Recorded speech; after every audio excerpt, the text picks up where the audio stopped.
Hello, my crafty friend, and thank you so much for tuning in to today's very special little junk journal flip through. The book I made that I have ready to share with you this time, I'm calling it Bright Celestial because there's a slight astrological theme to it, which you can probably see by the sun and moon charms on the front cover, but I've kept it a little bit more light and flowery. So I'm not going to waste too much time on an intro, which is kind of my habit. I'll just get straight to showing you the book. So the cover is made out of beautiful vintage wallpaper that I found at a really cool local antique shop that carries both old stuff and new stuff. It's called 252 Old and New. And I find lots of broken jewelry bits and just random cool craft supplies there. So she had a partial roll of this really pretty vintage flower wallpaper. And I don't know if the camera's picking it up, but it has a really cool, almost like a basket weave texture to it. And I felt like it just had that perfect summer flower look that I wanted to go for, that I haven't really done in a journal before. But then I kind of let my inner mystic take over, and I felt like I wanted the front cover to be a little bit more magical. And I don't know about you, but I find darker colors and brighter colors to be a little bit more magical than muted colors. So I feel like this journal kind of gives the best of both worlds, with the back cover being left more plain so you can just see that vintage wallpaper for the beauty that it is. And then the front got really busy. So this is removable. Instead of a tassel, I clipped a beautiful strip of sari trim to the front. You can take that off and use it as a bookmark or just leave it here for decoration. It has really, really lovely embroidery details. And what's really cool, I didn't notice until I actually put this together for the book, is that the flowers are different. One is pink with kind of pinkish leaves, and the other is orange with green leaves. So I think that's just so much fun. And then hanging from this, I put a charm that has the sun on one side and the moon on the other side. And I actually made these myself using a vegan-friendly polymer clay, and then gilded the sun with mica powder and the moon with kind of a silver tone mineral powder. So you can kind of flip it whether you're in the mood for day journaling or night journaling. I think that's kind of fun. And because I'm really into crystal healing and working with gemstones, I like to add natural stone elements to all the books I make. So the sun and the moon has a piece of black obsidian on top of it. Black like the midnight sky. Again, I kind of go for a magical theme. So if we put this out of the way, the front is actually a pocket. So this pocket is made out of some really beautiful sari trim from India. I added a little bit of blingy sari trim to the top too, and then kind of popped out the flowers here with some fabric paint, just so that the bright colors in this trim and the bright kind of turquoise in the closure are mirrored somewhere else. So in that pocket, I've put an envelope stuffed with some goodies. I'm not going to pull them all out or else I won't be able to get them back in, but there's some pretty floral ribbon. You can kind of peek inside and see at the bottom I've stuffed it with a bunch of vintage stamps, canceled stamps from England. And I've held it together with a paper clip that I attached a piece of broken jewelry to. This was actually part of one of my favorite pairs of earrings that I bought in India. And the earrings broke. And as you know, if you're one of my regular viewers or if you're crafty yourself, broken jewelry can be the most fun to work with when it comes to journal making, because you get to enjoy all the texture and the bling of your jewelry piece forever, even if you lose one earring or even if a clasp breaks. And I also felt like this earring mimicked the beautiful detail in the hair of this gorgeous bohemian woman. So I put her, this is just a journaling card that I printed out, antiqued the edges with some distress ink, so you can use this to maybe write down what your intention is for this journal, or write down a manifestation, or whatever you like to write on your journal cards. And you can either clip that in place so that she sits on the front accented by that pretty earring, or you can tuck it in the pocket or take it out and do whatever you want with it. The closure is a beautiful vintage button that I just kind of glued into place using some really strong jeweler's grade adhesive. And then this pretty sewn piece of blue fabric with a Ganesha charm. And so in Sanatana Dharma, in sacred Hindu tradition, Ganesha is the remover of obstacles. And I love including Ganesha in my journals so that he can remove whatever obstacles exist in the path of whoever is using the journal. So whether that's overcoming writer's block or creative block, whether that's removing the obstacles towards your manifested desires, I feel like it's wonderful to have his energy. And if you don't want the Ganesha to be included in the journal, say if you want to wear this as a pendant, you can just untie this little knot and put him where you want him. Boy, I said I wasn't going to babble on, and here we've got 6 minutes in before I actually open this book, so I'm sorry, that's just my pattern. So inside, I lined that vintage wallpaper with a collage of, and not antique, but vintage postage stamps.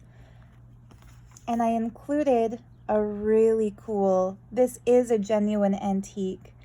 It's a postcard from Portland. You can see that the person wrote on the front of the postcard, the back has the address, and it's from 1910. I don't know about you guys, but using genuine antiques in my journals gives me that feeling of history. And if I hear that something is from 1910, the first thing my mind does is considers, like, this was written before Titanic sunk. Like, the era in which this was created. Like, this cool old building was new back then. It's just such a surreal feeling to hold a piece of history like that. And I think that's what I love so much about junk journals compared to manufactured journals, which I also like the background that you see here.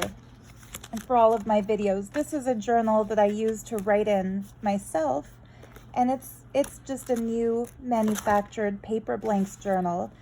I like that, but I think once I fill up this journal, I'm going to start switching to exclusively working in junk journals, because there's something just so cool about knowing that every single paper is different and chosen, curated for a reason, put together in a unique way. No two will ever be alike. I don't know. I could nerd out on paper and fabrics and textile trims and journal supplies forever. Oh, by the way, that's my cat Oreo. You probably hear her in a lot of videos, but she was so cute this morning, I decided to angle the tripod in a way that you can kind of see her. Anyhow, so yeah, antique postcard from 1910, a beautiful journal card of the goddess Saraswati. She's the goddess of art, creativity, wisdom, and music. And I like to include her in every journal as well, because in India, I was told that every single book is an embodiment of Saraswati. Like any receptacle of wisdom, so any textbook, any journal, any book of any kind, anything that uses language, it's seen as her, as one of her forms.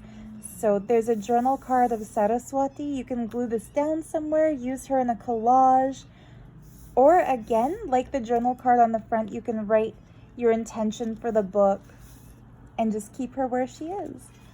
All right, so getting to the pages. The first page is a little snippet of an antique book from Japan. And I should mention I found the stamps, the antique Japanese book, and the antique postcard all at a local antique shop as well. This beautiful vintage French postage stamp I ordered from an Etsy store out of France that sells a lot of cool French ephemera. I'll take this right off so you can see. It's a really cool, like, French fairy tale castle looking stamp. And then this is one of my favorite things in this journal. It's a little sampler of Sears wallpapers from 1927. This one is just so pretty. I don't know if the camera's quite picking it up, but there's little golden strands throughout. And if you run your fingers on this cool antique wallpaper, you feel a texture to it, like each layer of color was individually stamped. So these are really, really cool. Modern wallpaper is nowhere near as intricate as these vintage antique pieces, because now they're mass produced. Well, back then they were mass produced too, but now they're mass produced in a printing press, whereas back then the printing presses were manual, so it's hand stamped. Some of these little details you can still see brushwork, so some of them are hand painted, and that just takes it to a whole other level, I feel. So you get this little sampler of some of my favorite antique wallpaper. These are real, they're not printables. And then the page that they're clipped to is also an antique wallpaper. And I've left these pieces paper clipped in so that you get to decide whether to leave them as they are or use them in a collage somewhere. I thought this was really cool. So I went to a local rock and gem show and bought a bunch of vintage rock and gem magazines. And so I pulled this little ad paper out of one of them. Oops. Advertising the Crystal Cave. Put a little strip of antique French newspaper in here. This is really a book for paper lovers. Like, there's a lot of little random loose bits that you can use in your own collage work. And I made a journaling card by printing out and then fussy cutting a geode. So the Crystal Cave, and this looks like a crystal cave, which is why I liked having it there. This page is a vintage French envelope that's real. The stamps are real. It's from 1958, the year my mom was born. And I stapled it at the top just to make it into a tuck spot, where I put a printout of this really cool illustration of the 12 zodiac signs personified. Aren't they fun? I've seen a lot of astrology-themed junk journals use that same image. So here's a piece of vintage computer copy paper. Anyone who's as old as me or older will remember this stuff, that you can pull off the little the little perforated strip on the side and play with it. Vintage music paper from 1935. This is a vintage ledger page that I found at that same local antique shop. It's from the 1960s. Here's a vintage German book page that I've turned into a pocket spot with, I made a pocket out of this beautiful South Indian woman. I just love her ornaments. It's kind of rare in Indian jewelry to see silver as opposed to gold. And so there's something really unique, I feel, about this vintage image. And then in that pocket, I put this beautiful crystal ball gazer. It's blank on the back, so you can either glue her down, use her in a collage, or use this as a journaling card. It's a waterhouse painting, and you'll see that in a lot of my journals. The other side of this page, you can use it to collage things down. People sometimes ask me, these fully printed pages like this that are made out of old book pages, like, what do you do with them? I left it blank, so for example, whoever buys this book could use this page to glue in photographs that they print out, Polaroids that they take. You can decorate it up with washi tape and stickers, or just glue a piece of blank paper onto it and use it for journaling. You can paint it white or gesso it white and then draw or paint over that. Like, there's so much that you can do with it. And I find for people like me who like a very decorated journal to write in as opposed to just a plain white page, there's something really fun about using old book pages. So on the next side, I made a little tuck spot out of some really pretty scrapbook paper, and then put a clipping of another scrapbook paper inside. So again, we're continuing that theme of sun and moon with the sun and the moon.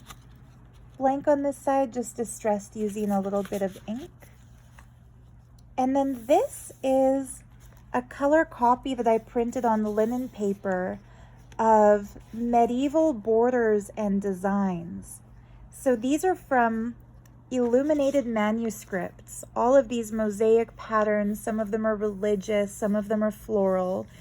And you might notice the hearts next to a swastika and wonder, like, what the F? Why is there a gilded swastika? And so these designs all predate the Nazis by hundreds of years. And this was from a book plate that was lithographed in the late 1800s, so long before the Nazis took that symbol. If you're one of my regular viewers, you may have heard me mention this in previous videos too, that as someone who really resonates with the tradition of Hinduism, the swastika is one of the symbols of Lord Ganesha. It represents the auspiciousness of the wheel of the sun, the Surya chakra, and it was kind of stolen from Hinduism and Buddhism and used as a symbol of hatred. But I really feel passionately that we should take back the symbol for its original purpose. Now, that said, if you really feel triggered by seeing it and you don't want it to be a part of your book, just collage over it or cut it out or do whatever you want with it. It was interesting when I ordered this antique lithograph. This isn't the original, this is a print that I made. But when I ordered it, I was just fascinated by illuminated manuscripts, and I wanted to use the little borders for my own collages. And it was only when I received it in the mail that I looked at it more closely and realized, oh damn, like, that's on here.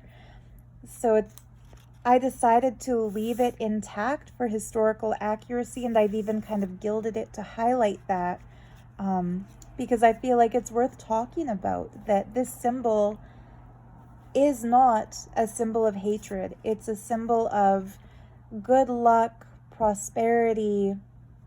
In Buddhism, it even symbolizes peace, like the divinity within the heart of an enlightened person.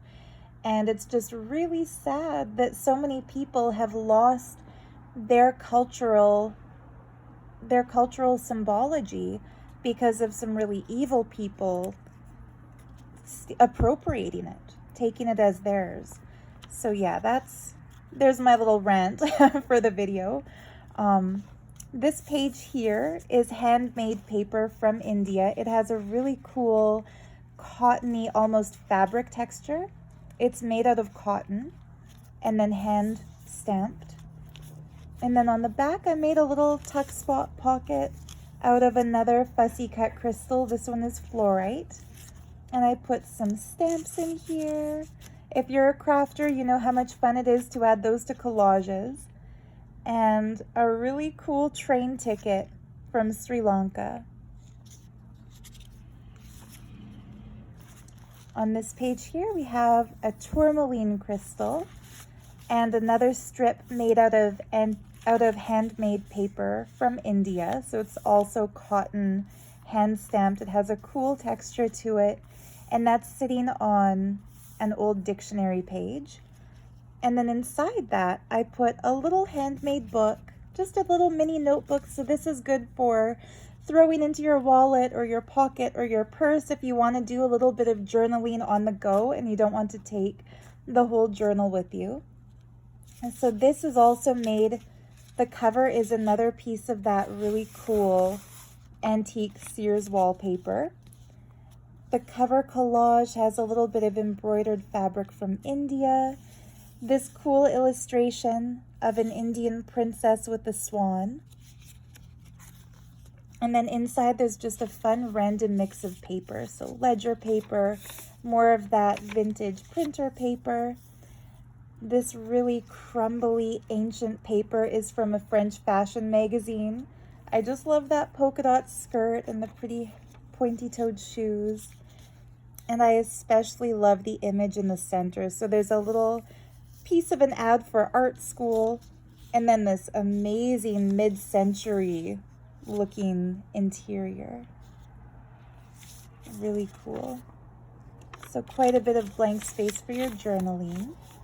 Or you can tear those papers out and use them for your collaging. The tab is sari trim. The other side of that dictionary page. A piece from an art history textbook. Blank on the back so you can do some journaling. This is a handmade paper that I did some coffee dyeing and tea drip stains. That's on the back of an old book page. Another sari trim tab. I folded the paper over and did some more paper collaging to create a little pocket. And in that, I put a really cool vintage luggage tag from Time Air that I added some pink and blue lace to. Time Air no longer exists. It's an airline that went out of business decades ago, so it's a really cool collectible piece.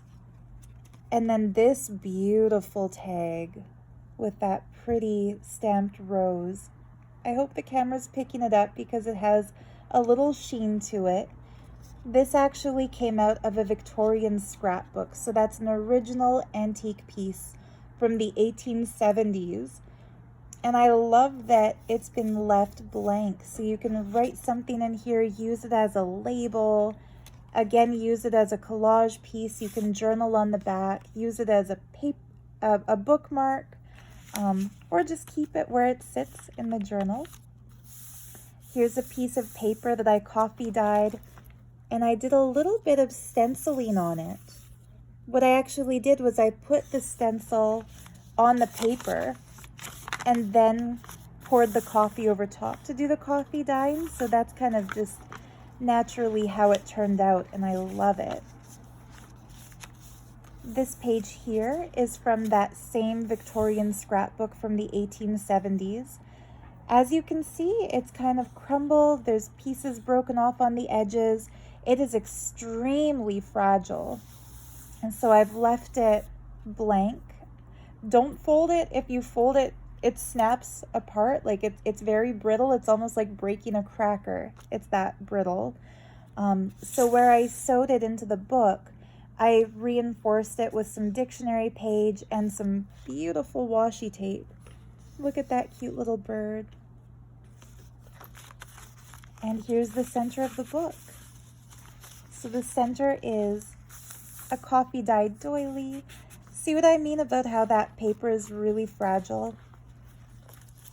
So the center danglies, there's a sun and moon charm.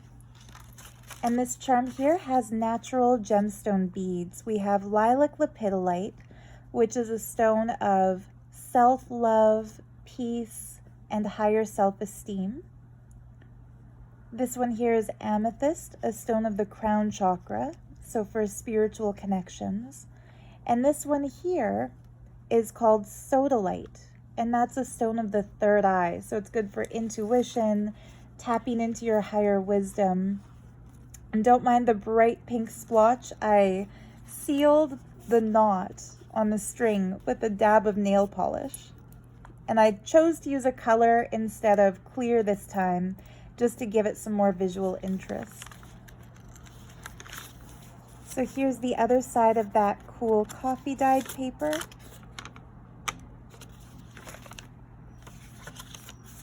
And in here, I made a little folio out of scrapbook paper. I added a strip of paper that I dyed myself using both coffee and torn sheets of colorful paper. And then inside here, it's left blank, so you can use this as a big giant journaling card. And I've also included as a little gift some of the pages from inside that wallpaper sample book. So you've got some really cool illustrations demonstrating how people used wallpaper in the 1920s. And this is just such a fun ephemera piece. I almost didn't want to give it away. Like, I'm such a hoarder when it comes to craft supplies. I wanted to keep this for myself, but I think whoever buys this book is probably buying it because of the wallpaper samples, so I'm sure you'll love it too. And so it actually talks about how to hang the wallpaper. And I love the illustrations of this guy doing his job in the house. It's just really cool. A really cool antique piece, and really highly collectible too. So how to do it, how to measure your walls so that you know which size roll to order, and then Sears catalog pages for wallpaper hanging tools, and then the parcel post rates. So how cool is that? Like, a 45-pound package costs 30 cents to ship.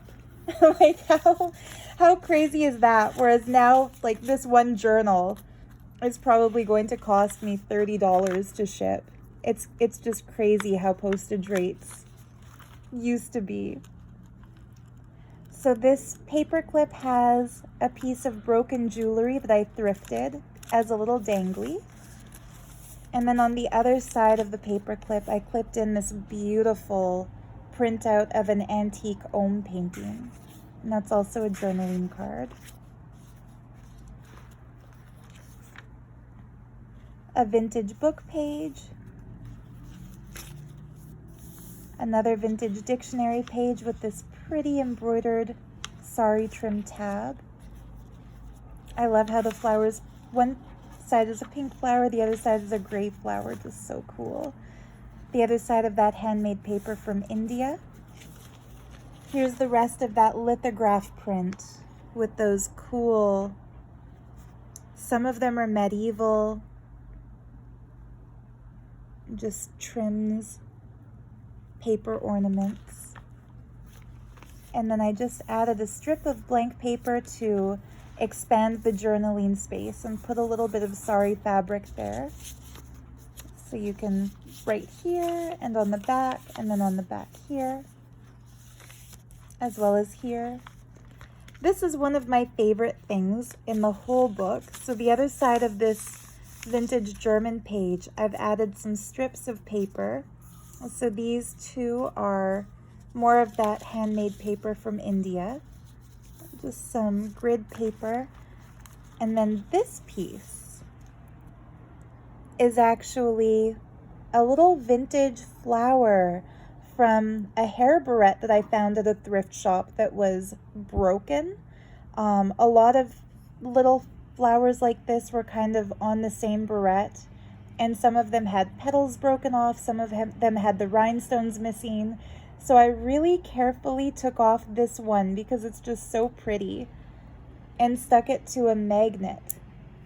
So that, I felt like it went so nicely with this orange paper strip, but you can actually move it around and put that wherever you want in the book. I kind of like it there because it sticks out the top a little bit, which I always think is cool. So here's a strip of really, really pretty paper. This was actually from a gift bag that I cut apart to use in journals. And I love the green color on the other side. So here's more of that 1960s ledger paper. I just love the lines and all the writing space that it provides. I held that in place with a paper clip that I tied a little fabric snippet to. Again, to have something kind of sticking out the edges. More of that vintage music paper, sari trim. The other side of that cool vintage envelope from the front. I left it just as it is because I kind of like seeing the skeleton of an envelope. Like, I like seeing the cool tissue paper that it's aligned with.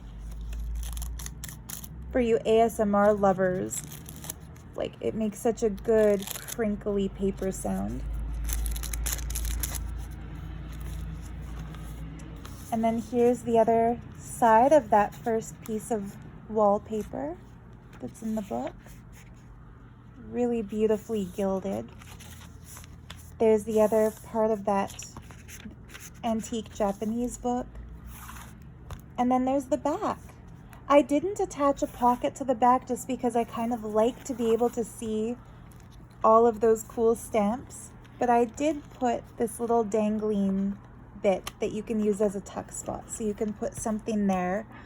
And I'm very proud of myself. I sewed my first ever ruffle, and that's this one, using a strip of really pretty fabric that my grandmom gave me. She went through her stash and gave me all of her snippets, and this was one of them. I thought the colors just went so perfectly with this pink and blue theme.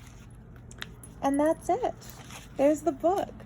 So thank you for sitting with me for such a long flip through. I don't know if this one needed a full half hour, but that's what you get with me on my channel. I like to over explain all of my little crafty things.